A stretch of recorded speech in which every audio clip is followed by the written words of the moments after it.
माझे नाव पूजा आहे. आज मी तुम्हाला माझी कहाणी सांगणार आहे. आत्तापर्यंत मी एक आनंदी मुलगी होते. माझे ग्रॅज्युएशन पूर्ण झाले आणि मला अभिषेकचे प्रपोजल आले. मुलगा चांगला शिकलेला होता, डिसेंट होता. त्याचा घरचा बिझनेस होता. घरात पैशांची काहीही कमतरता नव्हती. नकार देण्याचा प्रश्नच नव्हता. लवकरच माझे अभिषेकशी मोठ्या थाटामाटात लग्न झाले.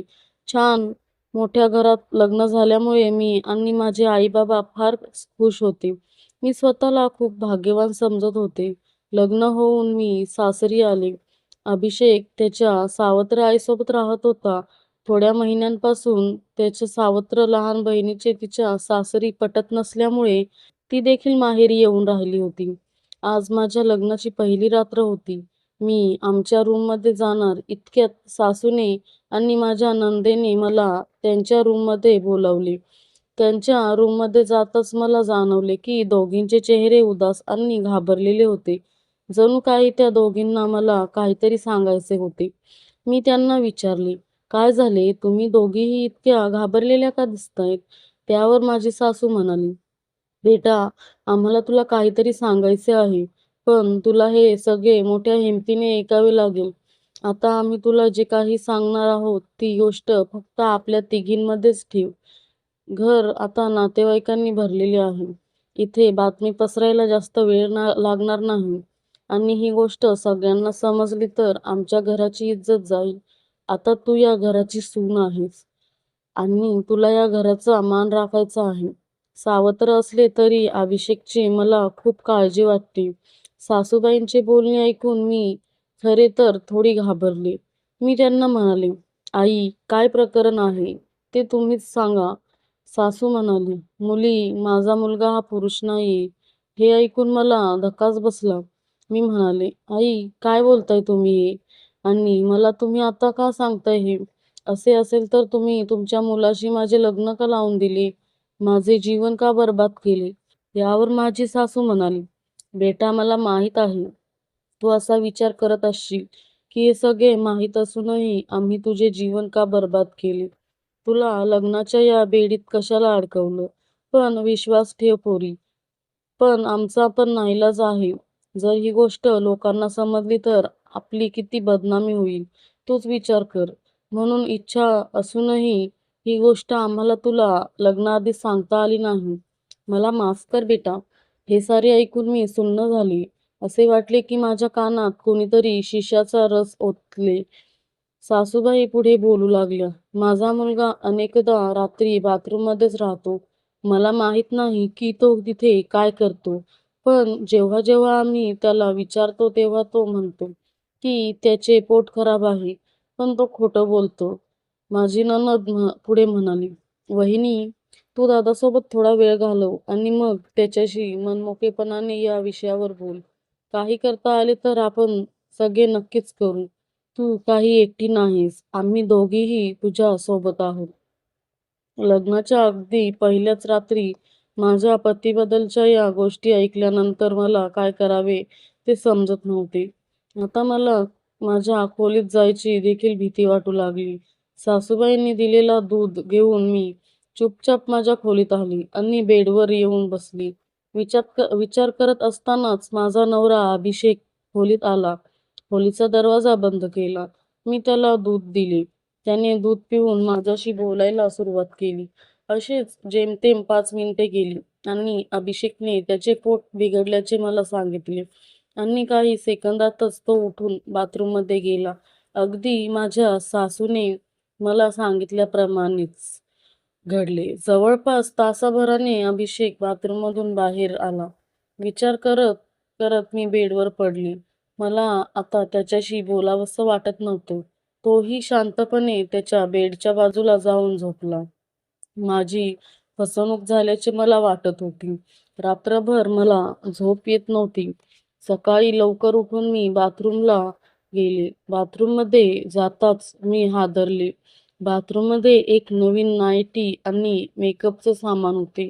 मला समजले नाही की माझ्या नवऱ्याला या सगळ्यांचा काय उपयोग. अरे देवा! अशा व्यक्तीशी माझे लग्न का झाले?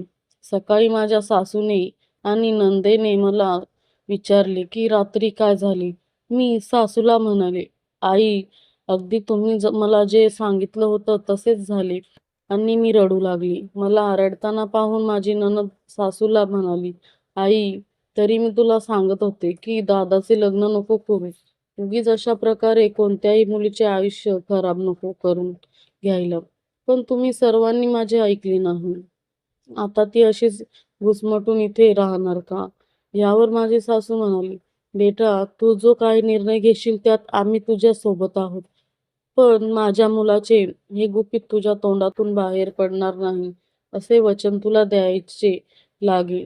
मी तसे वचन माझ्या सासूला दिले. दुसऱ्या दिवशी रात्री अभिषेक खोलीत आला.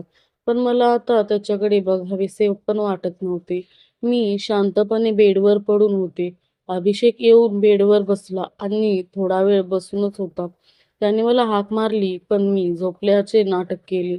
अभिषेक मग उठून बाथरूमला गेला. तो काय करायला गेला होता ते मला समजले. काही वेळाने बाथरूममधून वस्तू पडल्याचा आवाज येऊ लागला. थोड्या वेळाने तो आवाज बंद झाला आणि तो बाथरूममधून बाहेर आला. मात्र यावेळी तो पटकन बाहेर आला. येऊन बेडवर झोपला. आमच्यात काहीच घडत नव्हते. काय करावं हा विचार मनात येत होता. विचार करत करत रात्री केव्हा तरी मी झोपी गेले. सकाळी लवकरच मला जाग आली आणि उठून मी बाथरूमला गेले. मात्र यावेळी बाथरूममध्ये गेल्यावर सर्व सामान विखुरलेले होते. नवीन नाईटी फाटलेली होती आणि मेकअपच्या वस्तू विखुरलेल्या होत्या. एक कागद चुरगळून फेकला होता. मी उत्सुकतेने तो कागद उचलून पाहिला. त्यावर टू माय ब्युटिफुल वाईफ असे लिहिलेले होते. मी एकदम गोंधळून गेले. अभिषेकने या साऱ्या वस्तू माझ्यासाठी आणल्या होत्या. पण मग माझ्या सासूने आणि नंदेने मला अभिषेकबद्दल सांगितलेल्या गोष्टी माझ्या मनात एक शंका आली की त्याने नाईटी आणि मेकअपचे सामान माझ्यासाठी कुठेतरी ठेवले असतील. पण नंतर वाटले की सासू आणि माझी नणद माझ्याशी खोटं का बोलतील? त्या दोघी तर माझी खूप काळजी घेत होत्या. घरच्या कुठल्याही कामाला हात लावू देत नव्हत्या. मला काहीच कळेना. मी गोंधळलेल्या अवस्थेत बाहेर आले. अभिषेकशी थेट बोलूनच विचारावे असे ठरवले. पण नेमकेच तो ऑफिसला लवकर निघून गेला होता. सासू आणि नणद दोघीही शॉपिंगला गेल्या होत्या. कुणाशी बोलावं बरं? माझ्या सासरच्या घरात एक जुनी मोलकरीण होती, शांता आजी. ती अनाथ होती. तिचे कोणी नातेवाईक नव्हते. तिने अभिषेकला अगदी बाळ असल्यापासून वाढवले होते. हाताच्या फोडाप्रमाणे जपले होते. आता वयोमानाने तिच्याकडून काम होत नसे, पण अभिषेकने तिला तिच्या गावी परत न पाठवता तो तिला सांभाळत होता. मी तिच्याशी बोलायचे ठरवले. मी तिच्या खोलीत गेले. ती देवपूजा करत होती. मी तिला विचारले, शांताजी, अभिषेक स्वभावाने कसा आहे? ती म्हणाली, खूप सरळ आहे गं तो. त्याला सगळेच चांगले वाटतात. पण तुझ्या सासूपासून आणि नंदेपासून तू सावध राहा. शांताजीच्या अशा सरळ सरळ बोलण्याने मी गडबडूनच गेले. असे का बोलता आहेत तुम्ही आजी? मी गोंधळून विचारले. शांता आजी म्हणाली, अगं, तुझी सासू आणि नणद या दोघी फार लालची आहेत. अभिषेकच्या प्रॉपर्टीवर दोघींचा डोळा आहे. तुझ्याशी लग्न व्हावे असे या दोघींच्याही मनात नव्हते. अभिषेकने तिच्या भावाच्या मुलीशी लग्न करावे अशी तुझ्या सासूची फार इच्छा होती. पण ती मुलगी अजिबात चांगली मुलगी नाही. म्हणून अभिषेकने तिच्याशी लग्न करायला सरळ सरळ नकार दिला. ह्याचा राग मनात ठेवलाय तिने. तुझी नंदे देखील तिच्या सासरच्या लोकांशी भांडून इथे येऊन राहिली आहे. घरी परत जायचे नाव घेत नाही. तुला काही त्या दोघी या घरात सुखाने संसार करू देणार नाहीत. तू अभिषेकला सोडून या घरातून दूर जावे यासाठी त्या दोघीही प्रयत्न करत असतील. तू सावध राहा. आता मला या दोघींचा डाव लक्षात आला. मी उठून सासूच्या खोलीत गेले. त्या दोघी अद्याप शॉपिंग वरून परत आल्या नव्हत्या. पण सासूच्या बेडशेजारच्या साईड टेबलवर मला जुलाबाची बाटली दिसली आणि झालेला सगळा प्रकार मला लक्षात आला. माझ्या सासूनेच दुधातून अभिषेकला जुलाबाचे औषध दिले आणि त्याचे पोट बिघडले. म्हणून तो रात्रभर बाथरूममध्ये जातोय. आणि ती नाईटी आणि मेकअपचे सामान त्याने माझ्यासाठी आणले होते, जे त्याच्यावरच्या संशयापायी मी पाहिले पण नाही. बिचारा अभिषेक, त्याची काय चूक नाही. आता बास झालं. माझ्या या भोळ्या नवऱ्याला मी त्या दोघींच्या षडयंत्राला बळी पडू देणार नाही. ह्या प्रकारचा सोक्षमोक्ष मी लावूनच राहीन. मी दिवसभर अभिषेक घरी येण्याची वाट पाहिली. रात्री उशिरा तो घरी आला. जेवण आटोपल्यावर आम्ही दोघेही रूममध्ये गेलो. 2 दिवस मी बिचाराशी नीट बोललेही नव्हते. त्याचा चेहरा उदास होता. पण आज पहिल्यांदाच मी त्याच्याशी बोलणार होतो. तो येताच मी म्हणाले, "अभि, मला तुझ्याशी बोलायचे आहे." तो जरा घाबरला. "काय झाले पूजा? तुला या घरात काही त्रास होतोय का?" "नाही रे, तसं नाही," मी म्हणाले. आणि मग झाला सगळा प्रकार मी अभिषेकला एका दमात सांगून टाकला. अभिषेक अवाक होऊन माझ्याकडे बघतच राहिला. तो मला म्हणाला, "अगं, ती नाईटी आणि मेकअपचे सामान मी तुझ्यासाठी आणून बाथरूममध्ये ठेवले होते. मी तुला अशा प्रकारे गिफ्ट द्यावे अशी माझी बहिणीचीच आयडिया होती." आपल्यात गैरसमज होऊन वेगळे व्हावे असा डाव त्या दोघींनी रचला होता. आईला आणि माझ्या छोट्या बहिणीला माझ्याबद्दल फारशी माया कधीच नव्हती. पण त्या दोघी माझा संसार उद्ध्वस्त करण्यासाठी या थराला जातील ह्याची मला कल्पना नव्हती. "आता काय करायचे?" त्याने काळजीने मला विचारले.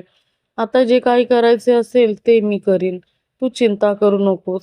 "येस छोट्या मालकीणबाई," अभिषेक खुशीत येत म्हणाला आणि त्याने मला त्याच्या बाहुपाशात खेचून घेतले. आणि त्या रात्री खऱ्या अर्थाने आमची मधुचंद्राची पहिली रात्र साजरी झाली. दुसऱ्या दिवशी मी सकाळी किचनमध्ये काम करता करता खुशीत गाणी गुणगुणत होते. मला खुश बघून माझी सासू आणि नणद थोड्या गडबडल्याच. पण तसे न दाखवता माझी सासू म्हणाली, "काय झाले पूजा, आज खुश दिसतेस? काय निर्णय घेतलास मग तू? माहेरी परत जाणार आहेस का?" "माहेरी आणि मी? मी का माहेरी जाऊ? पण नणदबाई मात्र जाणार आहेत त्यांच्या सासरी. हे ताईचे दुपारच्या ट्रेनचे तिकीट. त्यांच्या घरी परत जायचे." मी माझ्या सासूला म्हणाले. हे ऐकून माझ्या नणंदेचा पारा चढला. ती रागाने बोलली, "मी नाही जाणार. तू कोण आलीस मला माझ्या सासरी परत पाठवायला? मी घरची मालकीणबाई आणि मी ठरवणार या घरात कोण राहणार आणि कोण नाही ते." मीही तितक्याच खंबीरपणे तिला उत्तर दिले, "तू कुणाशी बोलते आहेस याचं भान आहे का तुला? अभिषेक, तुझी बायको बघ काय बोलते आहे." माझी सासू गरजली. अभिषेक म्हणाला, "बरोबर बोलते आहे ती. छोटीला तिच्या घरी परत जायलाच हवे. आणि आई, तुला पण इथे राहायचे असेल तर आमच्या संसारात विष कालवायचा प्रयत्न करू नकोस. नाहीतर तुला देखील गावी पाठवून देईन. आता आम्हाला सगळे माहीत पडले आहे." हे ऐकून माझी सासू गडबडलीच. घाबरून ती बोलली, "बेटा, मला माफ कर. संपत्तीच्या मोहापायी मी हे सगळं केलं.